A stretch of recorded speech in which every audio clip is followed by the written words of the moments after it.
प्रवेश वगैरे काय झालेला नाहीये? नाही. अच्छा. मग कधीपर्यंत निर्णय घेणार आहे वगैरे असं काय? सगळ्यांशी चर्चा करून पुढचा निर्णय. अच्छा. मग काय चर्चा झाली काय सांगू शकाल? हा कॉल रेकॉर्ड होतोय सर. हं. काय चर्चा झाली वगैरे असं काय सांगू शकाल? चर्चा म्हणजे राज्यातल्या सगळं त्यांच्या योजनेबाबत सांगितलं, शेतकऱ्यांच्या बाबत असेल, सर्वसामान्यांच्या बाबतीत. तेच आम्हाला राज्यात तेलंगणात आम्ही 2014 पासून 9 वर्षाच्या काळात केलं. बर तर ते राज्यात आम्हाला महाराष्ट्रात सुद्धा त्याच योजना करायच्या. बर बर बर त्यासाठी सगळ्या महाराष्ट्रातून आता नांदेड आणि त्यावरच्या सगळ्या परिसरातून आम्हाला प्रतिसाद मिळतोय.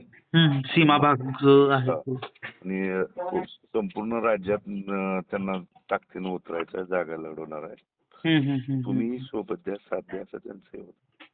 अच्छा. मग तुमचा वैयक्तिक काय विचार आहे? म्हणजे कार्यकर्त्यांशी वगैरे चर्चा करून नाही, घ्याल निर्णय तुम्ही? ते म्हणल्याशिवाय नाही. त्यांचा जो निर्णय आहे तोच माझा असणार आहे.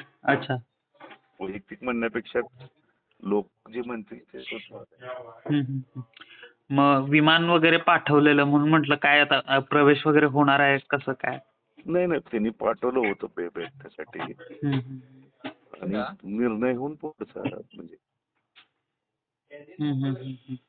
अच्छा. मग आता परत यायला निघालाय का तुम्ही? हो, निघालो. अच्छा. तेच म्हटलं प्रवेशाचं वगैरे विचारायचं होतं. म्हटलं कधी काय होणार आहे कसं काय? पंढरपूरमध्ये तिरंगी लढत बघायला मिळणार आहे का आम्हाला? ठीक आहे. आम्ही सांगितलं की साहेब आमचे लोक म्हणजेच जनता हाच आमचा पक्ष आहे. पंढरपूरमध्ये मग आम्हाला तिरंगी लढत बघायला मिळणार आहे का 24ला? आता ते पुढचं कसं होईल, कोण कुठून लढणार आहे नाही, मी तर लढणार आहे ठाम. अच्छा. तुम्ही समाधान राऊताडे आणि अभिजित पाटील अशी तिरंगी होईल का? पुढं कोण आहेत काय आहेत काहीच मला माहित नाही. अच्छा. किंवा तुम्ही राष्ट्रवादीचेच उमेदवार असणार का BRSचे असणार? नाही, ह्या बाबतीत आता कारण हा अगोदरचा कार्यक्रम झाल्यानंतर सगळ्यांच्या मनात तीव्र भावना होत्या पदाधिकाऱ्यांच्या सोबत काम करण्याच्या. त्यामुळे ते जे सांगतील तो निर्णय आहे असं थांबायचं, त्यांना काय नवीन निर्णय घ्यायचा लोक सांगतील त्याच्यावर. पवार साहेबांचा काय फोन वगैरे झाला?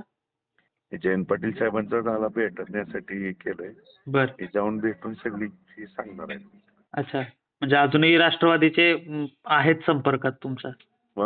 प्रदेशाध्यक्ष. प्रदेशाध्यक्ष आहे. कारण काल पवार साहेब म्हणाले जे पक्ष सोडून गेलेत त्यांचं जास्त चिंता करण्याची गरज नाही. म्हणजे त्यांनी थोडक्यात गृहीतच धरलंय की तुम्ही जाणार आहात. नाही, काय मला तसं काही केलं, मी इकडेच होतो त्यामुळे मी त्या बाबतीत काहीच म्हणजे नाही. काल एक प्रेस कॉन्फरन्स झाली तर त्यात ते म्हटले की जे पक्ष सोडून जात आहेत त्यांची फार चिंता करण्याची गरज नाही. म्हणून म्हटलं त्यांनी एक प्रकारे गृहीतच धरलंय की तुम्ही जाणार आहात म्हणून. नाही, काय मला त्याची.